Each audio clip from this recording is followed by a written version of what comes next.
ঢালিউডের superstar Shakib খানের নতুন cinema প্রিন্সের নির্মাণ কাজ চলছে। বরাবরের মতো শাকিবের এই সিনেমা নিয়েও চলছে নানা আলোচনা, আছে অনেক গুঞ্জনও, যার ধারাবাহিকতায় এবার শোনা যাচ্ছে শাকিব অভিনীত প্রিন্স সিনেমায় অভিনয় করবেন বলিউডের জাদ্রেল অভিনেতা জ্যাকি শ্রফ।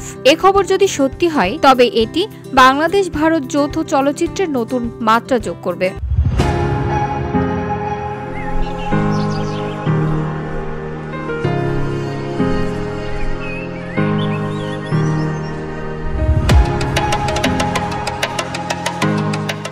বাংলাদেশ ও ভারতের যৌথ প্রযোজনায় নির্মিত এই সিনেমাটির কাজ চলছে জোরসোরো। প্রযোজনা সূত্রে ঘনিষ্ঠ একটি মহল জানিয়েছে, জ্যাকি শ্রফের অংশগ্রহণ নিয়ে নির্মাতা দলের সঙ্গে চূড়ান্ত আলোচনা চলছে।